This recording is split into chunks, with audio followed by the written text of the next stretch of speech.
सायन पनवेल महामार्गावरचे वाशी खाडीचं ब्रिजचं उद्घाटन बेलापूरचे आमदार मंदा म्हात्रे यांच्या हस्ते झालेले आपण पाहू शकता। हा सायन पनवेल महामार्गावर वाशी खाडीचा ब्रिज आहे। या ब्रिजचं 3 लाईन झालेलं आहे, त्यामुळे मोठ्या प्रमाणात वाहतूक कोंडी जी होणार होती ती आता कुठेतरी नवी मुंबईकरांसाठी वाहतूक कोंडी होणार नाही या दृष्टीने MMRDA ने हा ब्रिज बनवलेला आहे। साधारण 500 कोटीपेक्षा आसपास याच्यावर खर्च करण्यात आलेला आहे। त्यामुळे संपूर्ण आणि गेल्या ऑक्टोबर मध्ये जे आहे मुंबईच्या दिशेने नवी मुंबईच्या दिशेने जो ब्रिज होता त्याचं उद्घाटन मुख्यमंत्र्यांनी केलं होतं। त्यामुळे संपूर्ण नवी मुंबईकरांची वाहतूक कोंडीतून आता मुक्तता झालेला आहे आणि आज उद्घाटन जे आहे बेलापूरचे आमदार मंदा म्हात्रे यांच्या हस्ते झालेले आहे। आपल्यासोबत बेलापूरचे आमदार मंदा म्हात्रे ताई, अनेक दिवसांपासून हा ब्रिज व्हावा अशी मागणी केली होती।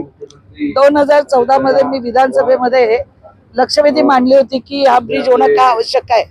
जवळजवळ रायगड आहे, तुमचं सिंधुदुर्ग आहे, मराठवाडा आहे आणि कोकण आहे आणि पश्चिम महाराष्ट्र ही संपूर्ण रहदारी, मग तुमचे औषध असतील, दूध असतील, भाज्या असतील, याच ब्रिज वरून जातात। एक ब्रिज ना दुरुस्त झालाय, दुसरा सुरू होता, तिसऱ्याची आवश्यकता होती।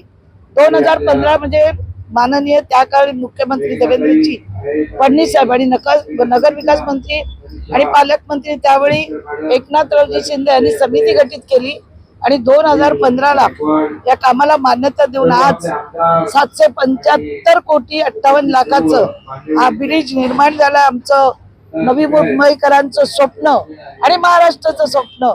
जवळजवळ वेळ वाचेल, इंधन वाचेल, ट्रॅफिक कमी होईल। या सगळा गावाजवळ बघितला तर देवेंद्रजींना मानावं लागेल की ज्यावेळी अटल सेतू हा फक्त कागदावर होता, त्या अटल सेतूचं निर्माण देवेंद्रजी आल्यानंतर सगळ्या केंद्रातून मान्यता आणून अटल सेतू निर्माण केला। आज समृद्धी मार्ग त्यांच्या नेतृत्वामध्ये होत आहे। वेगवेगळे प्रकल्प या राज्यात आणून या महाराष्ट्राला महाराष्ट्राच्या उंचीवर नेण्याचं काम माननीय मुख्यमंत्री देवेंद्रजी फडणवीस साहेब, उपमुख्यमंत्री एकनाथरावजी शिंदे, अजितदादा पवार, संपूर्ण अभियंता L&T ज्यांनी हा ब्रिज बनवलाय त्यांचं काम अतिशय उत्कृष्ट दर्जाचं असतं आणि त्यांनी केल्यामुळे इथे कुठलीच आम्हाला कमतरता वाटणार नाही असं मला सांगावं वाटतं। हे होते बेलापूरचे आमदार, त्यांनी सुद्धा सांगितले आता नवी मुंबईकरांची वाहतुकीतून आता सुटका होणार आहे। कॅमेरामन सुमित सौ, विकास मिरगणे, साम टीव्ही, नवी मुंबई।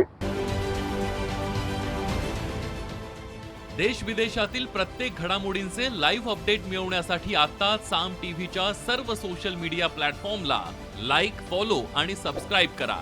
तसंच सर्व नोटिफिकेशनसाठी बेल आयकॉन प्रेस करायला विसरू नका।